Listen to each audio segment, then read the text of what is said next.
Coming in third, we have the Jacksonville Jammers. This will probably be a longer video just because of how many players they have on the team, how much depth they have, how much there is to talk about. So let me get right into it.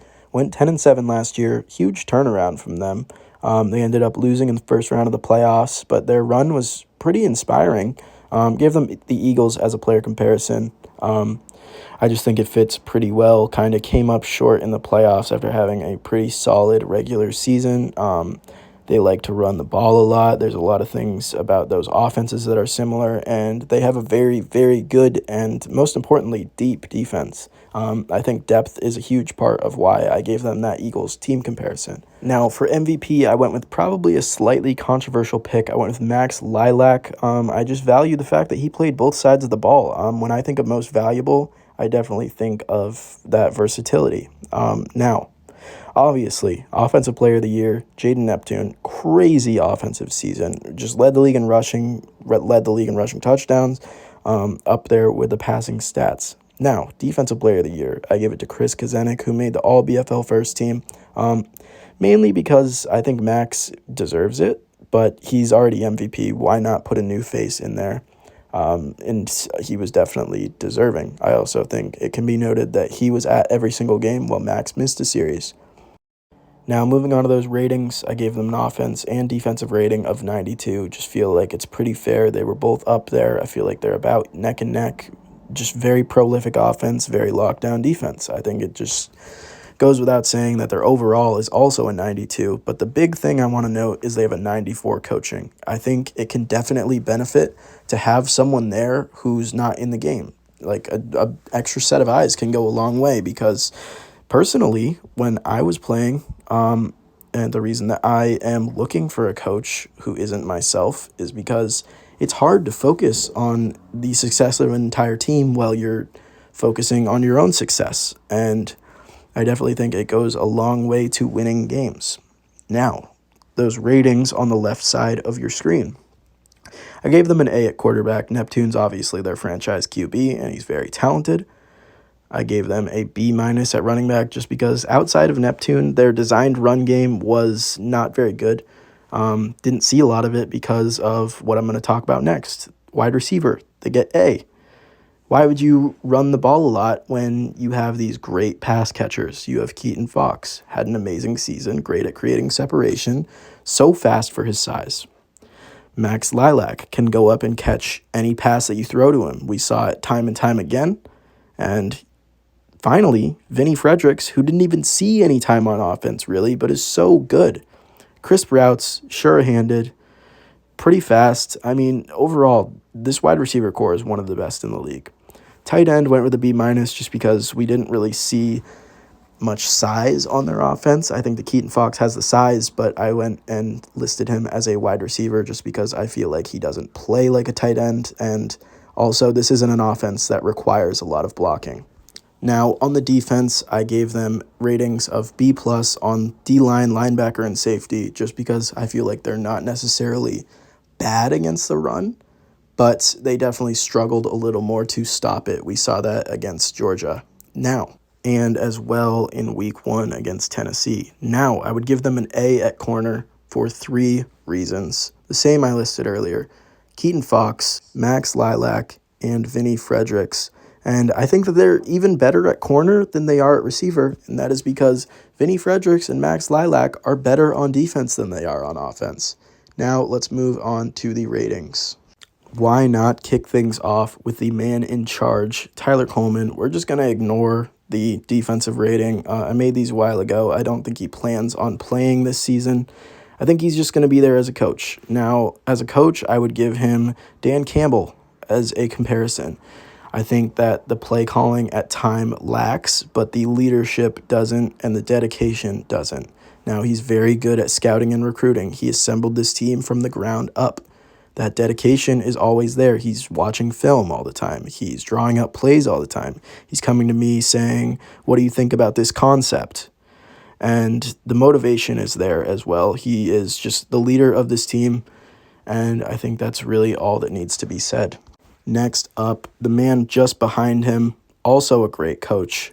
I went with Sean McVay for his comparison. James Mulvey, I will say his future in Jacksonville is up in the air. He wants a head coaching position rather than a co-coaching position. Not sure how that's going to play out, but as I'm recording this, is still on Jacksonville, and I think that he brings to the table the play calling that Tyler lacks. The scouting is up there as well. Just great football mind, always watching film, equally as dedicated as Tyler Coleman. Definitely lacks little bit in the recruiting department, but these two overall are just a great 1-2 punch. He also came in for the Jammers on defense for one drive and got an interception, which is why he gets that Mike Hilton player comparison. I think that he has pretty good technique and decent coverage at corner, but let's talk about that Sean McVay comparison on offense. He's just really good at designing ways to get his playmakers involved and play to their strengths, and I think that can be said about Sean McVay with what he's done with Puka Nacua and Cooper Kupp. And that's why I think that he's deserving of a Sean McVay player comparison and a 94 overall. Now, next up, we have Jaden Neptune. I think that this was probably one of the easier comparisons that I had to make. Jalen Hurts, just so good scrambling, which Jaden Neptune is even better in BFL than Jalen Hurts is in the NFL. So effective running the football.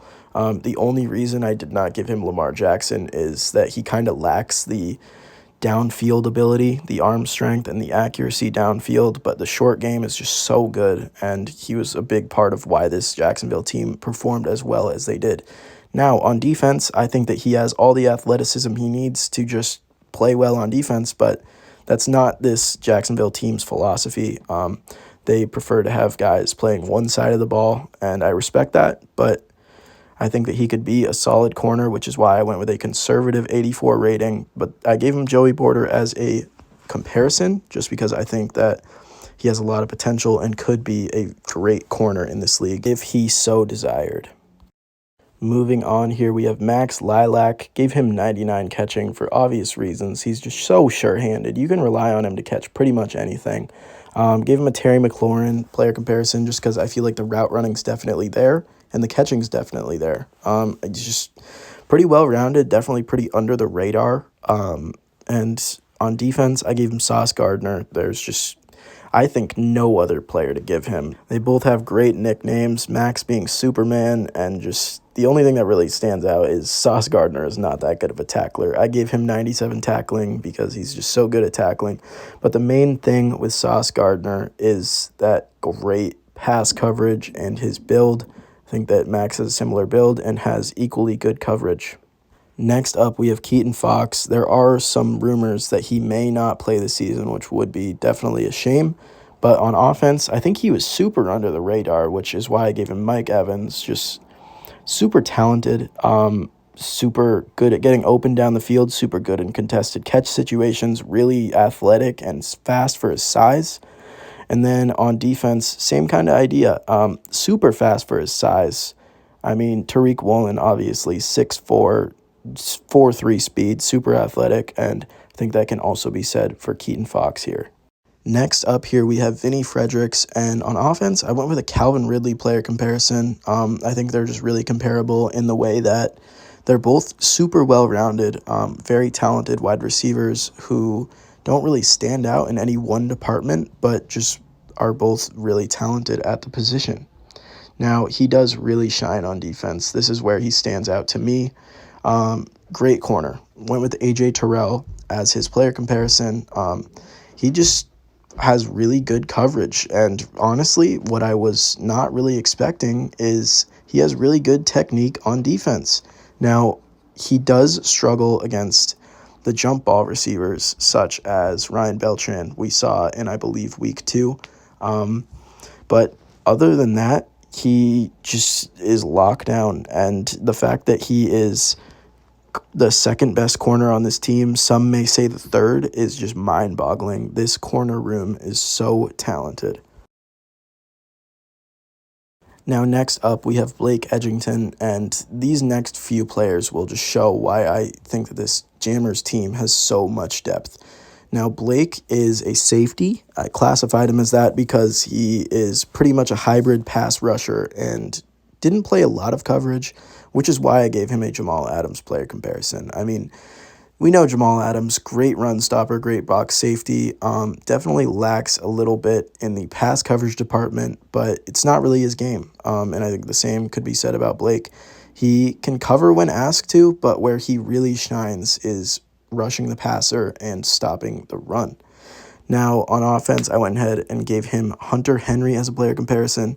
Both just very sure-handed in the short game, and you can rely on them. And mainly the thing is he's very strong and a great blocker, which is why he gets Hunter Henry. Just another depth piece here. He is no longer on the team, but the fact that they could just pretty much put anyone out there and just find success was wild to me. Zach Niles was so good defensively when he came out. Very strong, very large and imposing. Impossible to block, and honestly was way better at tackling than I expected. I guess it's just a big wingspan. He was all right as a pass rusher. Some of the smaller guys had an easier time getting around him. And then on offense, just a crazy player. I mean, the arm strength is there, but like Will Levis, he definitely still has some development to do. I mean, that 99 arm strength is no joke, though. He was launching bombs in week 1. And finally, here we have the biggest surprise of the season, in my eyes. He just absolutely showed out when they needed it the most. So clutch, so many random interceptions. I mean, on offense, I gave him Zay Jones, just like a solid lower-end wide receiver. And by lower end, I mean wide receiver 3, wide receiver 4. Just pretty good at that role of depth. He didn't play a lot of offense, I will say. Where he really shined was defensively. The coverage wasn't great, but he was always good for an interception when targeted. I mean, the run stopping was there, the block shedding's there, which is why I give him a comparison of Quandre Diggs, who's just kind of an under-the-radar safety, as I think Chris is, and overall just a pretty solid player. That is going to be it for the Jacksonville Jammers. Overall, I think that the expansion to 4-on-4 will probably benefit them the most, just seeing as they have so much depth. Team owner Tyler Coleman literally tells me they have a practice squad. So even if someone goes down with an injury, they will have someone there to take that spot. Thank you for listening. There will be 2 more of these. I'm sure you can guess who the top 2 teams are. But for more in-depth analysis, make sure to subscribe and stay tuned for the next couple videos.